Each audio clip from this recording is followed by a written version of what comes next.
Boom boom ba boom bam ba boom bam ba boom bam bam ba dum bum bum bam bum bam bam bum bam bam. What? A Polish. Oh, that's Chaim. The Polish is requesting to close the blinds. Why? It distracts me. Like I see things outside, and it distracts me from the moment. All right.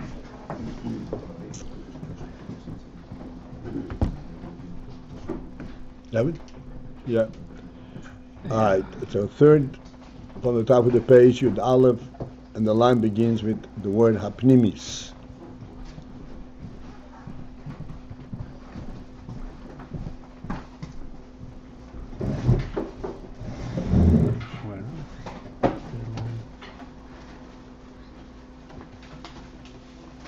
Third from the top.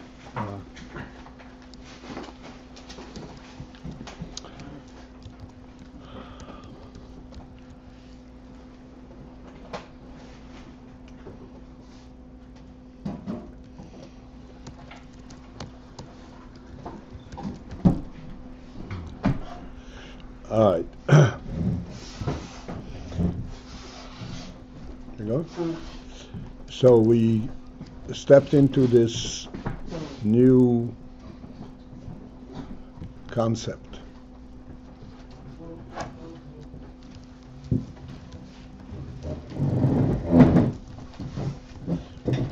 Where we have, it's called Michel Chadoshim.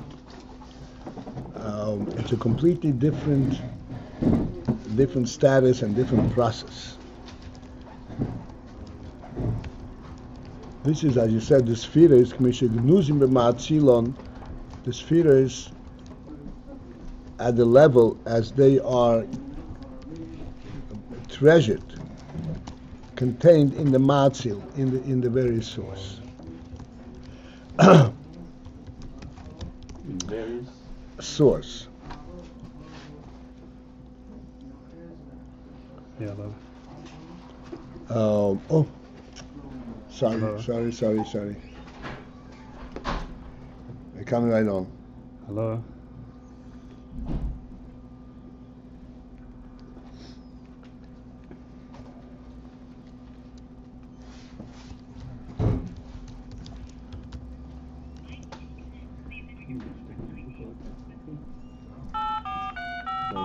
Welcome to the conference room. At the tone, please record your name, followed by the pound key. All the Paltiel. Thank you. You are participant number 2. All right, sorry.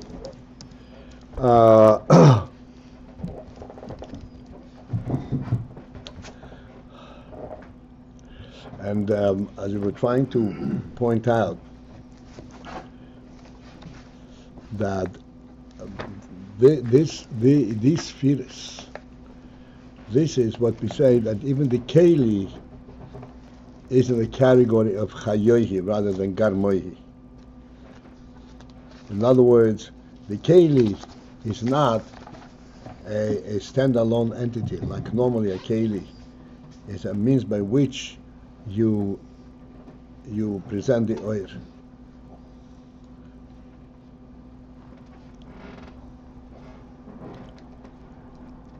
And yet, it's a Keli.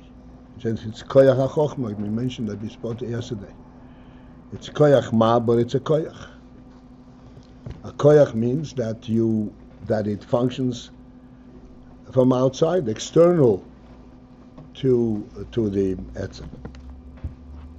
It's not the Rotzen and Noineg, it's not the Etzem HaNefesh, it is a Koyach. But this is a Koyach, as it says, as it's contained b'ma'atzila. Now,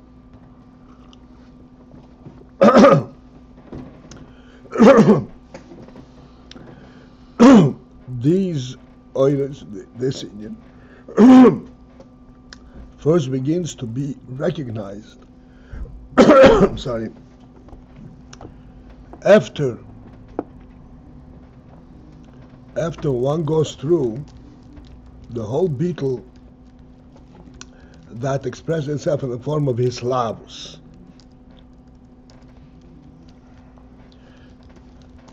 and we explained the hislavus and all the effect, the excitement comes as a result of the fact that he is seeing something extremely fine and much higher than the Metzius in which he is oriented. And this is why there is a hislavus. Now, okay, so he's seeing something higher than the Metzius and he's oriented. So why doesn't he relate to that Metzius? What's the excitement about? The point of this excitement is not, as one may think, he's excited of having found such a wonderful thing. The excitement here is that the very experience of recognizing it and understanding it is in the form of his excitement, of his spoilers and his lahavos. And the reason for that is that the very understanding of it itself is through his kelim, is through his mitzias, through his yesh. This is why there is this excitement. It is how this Indian affects him that is the pathway with which he understands it, he relates to it.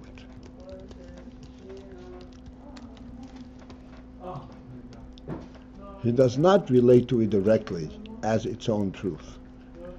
He relates to it in a manner by which this Indian affects him, affects his mitzias. And this is why there is tremendous lahavus. It really has an effect on him.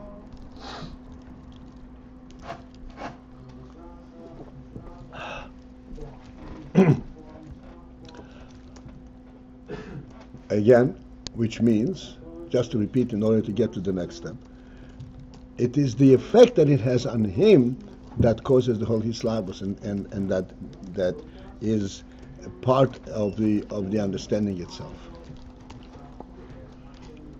It's not a pure understanding.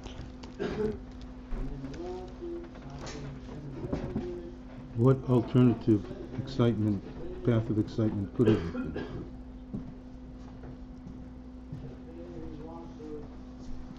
Well, as I said, there could be excitement for the fact that he found something new, something special. The Gemara tells the Chassidus Afkahana, Tzohavu pon of the Afkahana. Afkahana found a new brisa, and his face shone, began to shine. This is not because of the beetle. This is because of the tremendous find. That's why it's a different type of excitement. This excitement is because it actually affects him. He's spoilers. He's affected by it. Why is he affected by it? Because it's in total contrast to what he is. He is a Metzias Yesh, and this is something which is higher than Yesh. It can be mislavish in Yesh properly, and that's why he is excited. It's a yin amiti. But then there is once he goes through this beetle that comes in the form of his lavus, then, as we mentioned the other day, then he first begins to focus on the reality of this oil itself. Not how it affects him, but on the reality of the oil itself. And that, when there is this Indian, they call them Tamon Kosimar. Kosim Malka. This is what the Melech himself is.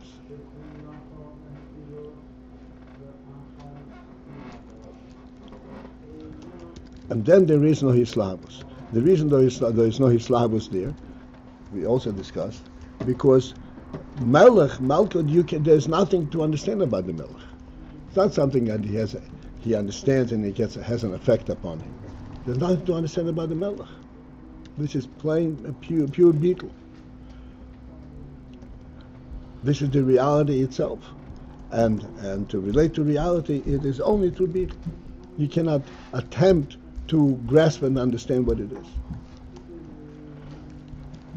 The means by which it's possible to be aware of that, this is the beginning of Chochmah Ke'echma. This is the real special quality of Chochmah. That it is the capability of relating to something without the need of being affected by it. And relating to it in a true way, that is Chochmah. This is what we mention all the time from the Medrash, that Pikach says Anon Nosif Malka,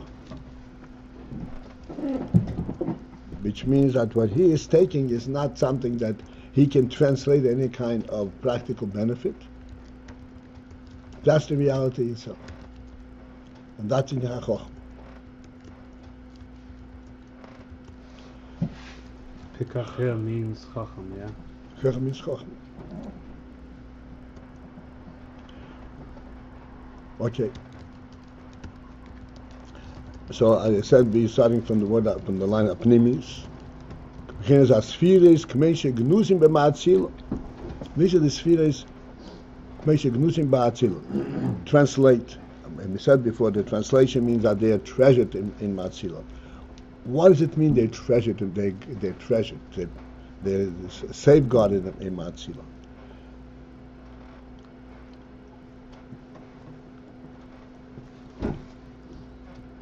The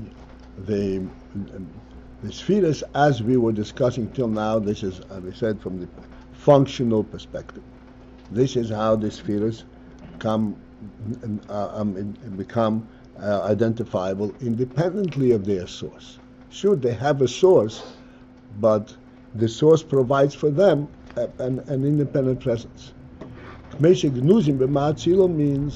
that they are spheres and they are there, but it is their very presence is due to their direct relationship to the Matzil, the source.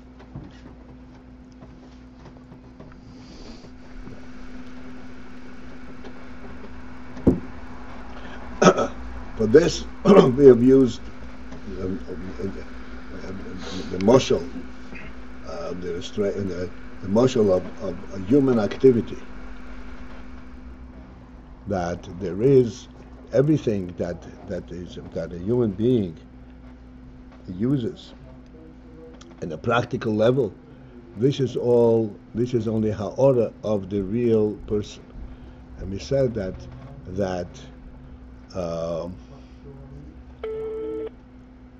essentially it is all contained within, like we said, a table, whatever it is all contained within the definition of what a human being is.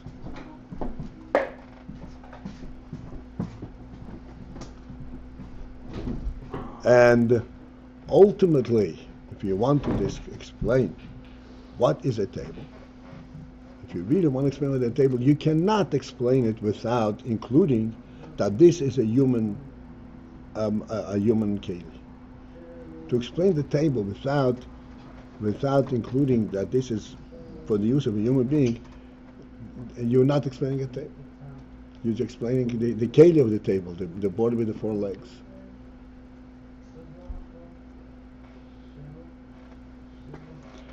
Okay, now we continue on. This then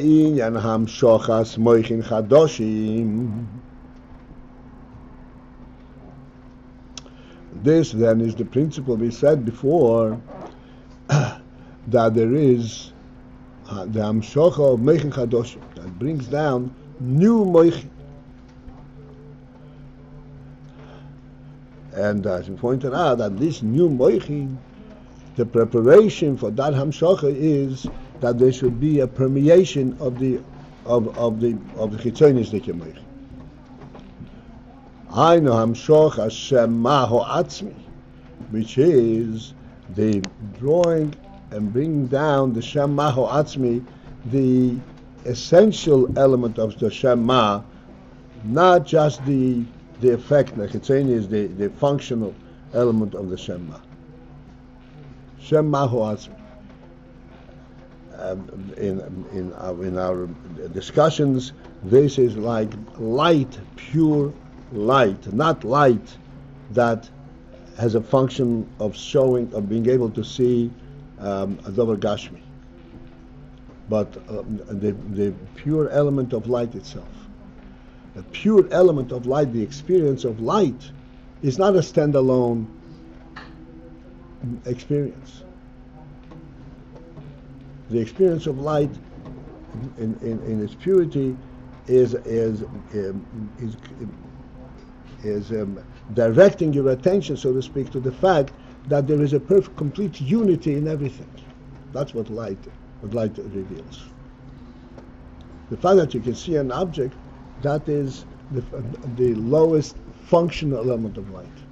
How light affects on the lowest level. But pure light by it and its own, this is something completely different.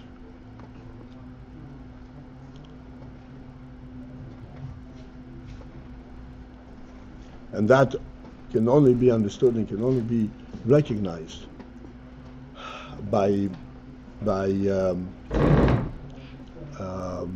being able to relate to, so to speak, to a true unity.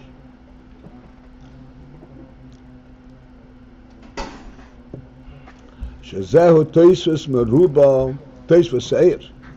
This Shem maho atzmi, this is toisvus oir. This is additional oir meruba, greater shebein areich.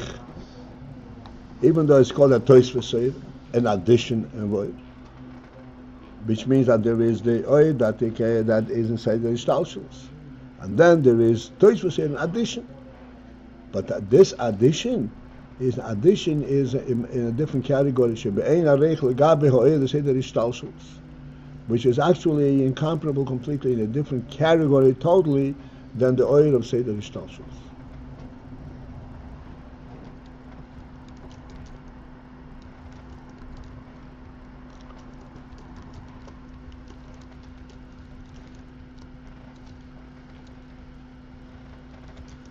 Just one word, I mean, we can talk about it forever, but we have to go on. Just one word. This is in a word, the difference between true and truth. And everybody can readily recognize the difference. True has a subject. Truth does not have a subject. Truth is an element, is a concept that's beyond world. In world, everything has a subject. There is no oil without a cave. This is pure truth. That's what the Ram says. Hashem Elokim emes. Emes means it's amitis emotze. The truth of His presence, not a presence that has an effect, but the truth of presence. Now we continue on. V'ha-hamshocha hi, the hamshocha of this Shem Mabho Atzmi comes alidei ha-teiro. It comes through the Torah as a result and the effect of Torah. Erais mechochmo nafkos, because Erais or Torah mechochmo nafkos came forth from Torah.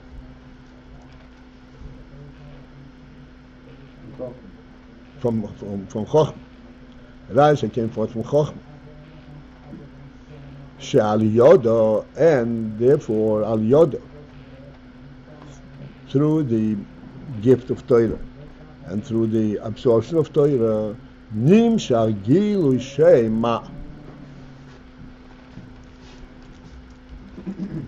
comes the Gilui of Shema. And as we discussed many, many times, that even though Torah is definitely Beis in the world, constantly talking about worldly things and how one has to behave in the world, it's Beis in the world, but it completely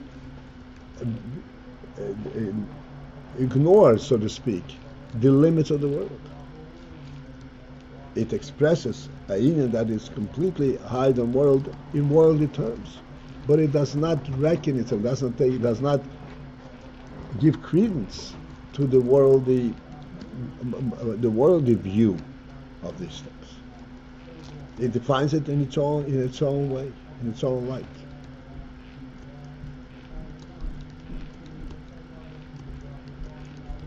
On what basis does it define it?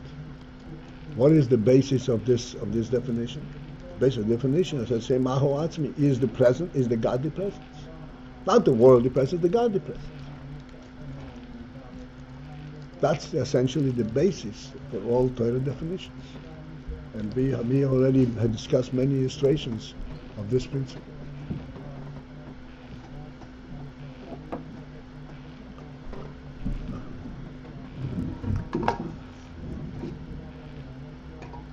Okay, so that's not my chair. It's another talking show.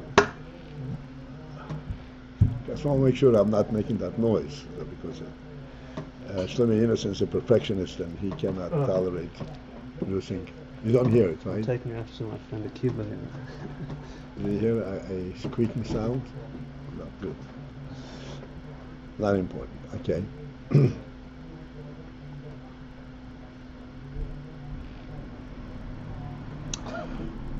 וזה עניין הדרך דתוירו. This is the Indian that we started off way back when, a couple of months ago. 2 pages ago, but it's a couple of months ago. The Indian had derech the Torah. What is the Indian derech the Torah? Shenimshach alidei haTorah bechinas teisvus. That through Torah, this is the derech haTorah, the derech that the Torah provides. That through that derech is nimshach toisvus, the increase, the additional type of light. So loy kefi seder hishtalshus, that is not conform to the seder hishtalshus.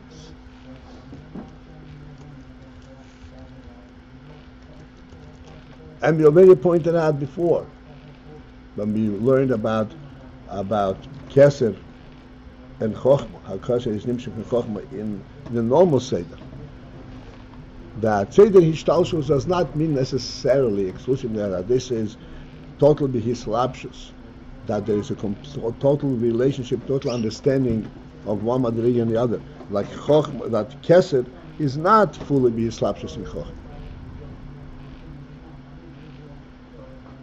It's Shalei Be'erech. As we pointed out, that even at that level there is the inyan in Chochmah that you see, you know the truth. And that is sufficient to bring the light of Chochmah into the functioning koiches. And this is still considered part of Seder Hishtalshus. We explained then, I just want to remind you that we should keep this in mind. Seder Hishtalshus. Step back a moment. We say that in Torah, in Torah mitzvahs, there is a requirement of Kabbalah soil. There is a requirement of iskafia. Kabbalah soil means that you have to accept a certain statement without being able to fully understand it. If you fully understand it, it's not Kabbalah soil. So if you have to accept something that you don't fully understand, that sounds as like Seder Hishtalshus. Seder Hishtalshus means that it is cause and effect. If I don't understand it, how is that a cause? How is that a direct cause? This is something which I just accept upon myself.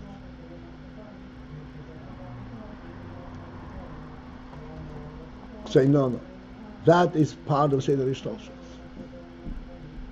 Because the truth, the godly truth in the world, that the world should know that there is a God, and that you have to obey Him, you have to follow His rules, His laws, this is part of Seder Ishtalshalos. Even though it is beyond your understanding. That's why the way Chochmah recognizes and accepts Kesed is Shalei B'Yerech. Because you recognize that there is this Kesed, and as a result of that, you submit to it, and that Chochmah has the effect to tell you, hey, you have to relate to this Kesed, and you cannot relate to this Kesed other than by Kabbalah Soy. And this is the proper way to live. In Seder Ishtalshalos.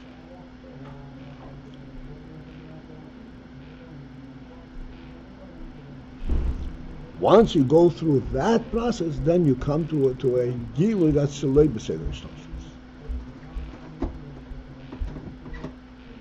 That is where this is the Tosfos says. But Kabbalah Soy, like we say, accepting it, Shochah Shalei B'Yerech is not outside of Seder Ishtalshalos. Why? As we explained, because when you accepting it and you're following it by Kabbalah Soil, you're not negating your own mitzias. You're submitting it. That's part of Seder Ishtalshalos. The mitzias of the world remains a mitzias, and you're functioning according to certain higher perceptions.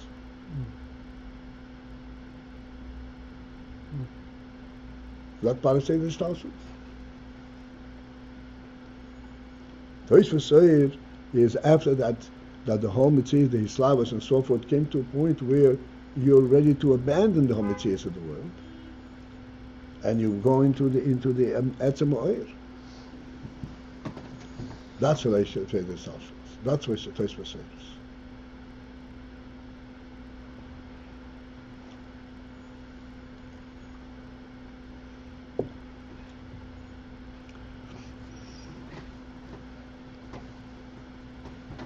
This Tosfos Oros is called Moichin Chadashim. Right. And we said yesterday Dafka Moichin, not Seichel, because it was Gufni. Right. That's what the Rebbe points out.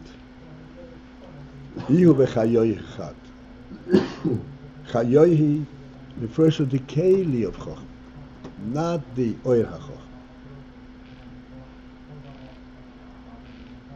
And the point is that even the Kli HaChochmah is Chayoyi, which is not a Geram, it's not a tangible mitzvah. In our moshel, this is again a perfect moshel's eyesight.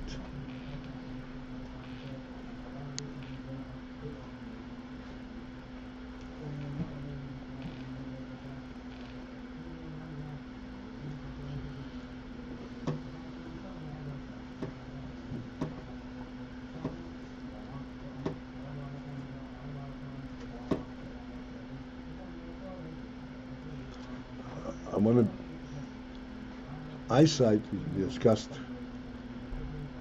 a lot in the eyesight. We have to remember the important point in eyesight. On the one hand, the eye is totally ignored. It's just a conduit, a means by which the light comes.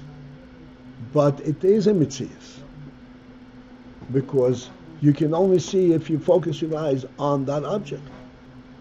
And if you don't focus your eyes on it, you won't see. It's not an automatic thing. There is a keli. But the keli is so pure that you're not even aware that you're seeing through your eyes. But the fact is, you're seeing through your eyes. This is a perfect motion from Chochmah. How do I see this? How did I get to sense it, to understand it? I don't know. I see it because it's there to be seen. There's not a personal contribution, a personal experience in this. Although in fact there is, but it's so refined that you don't sense it.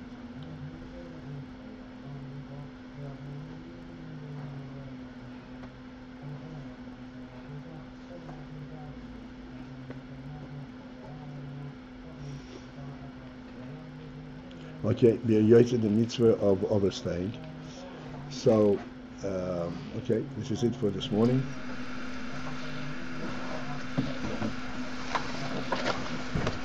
This is it for this morning. Have a good day, wherever you are on the line. When we say What? when we say Hamshacha, this tells us that it's the koyach. When it says koyach ma, is the Hamshacha. You know, Hamshacha is something coming from something else. That's right. So that's the koyach part. In other words, That's why it's called a koyach. Right. Even though it's ma, but it's a koyach that is like eyesight. To put it in here. Akiva, I don't recognize you.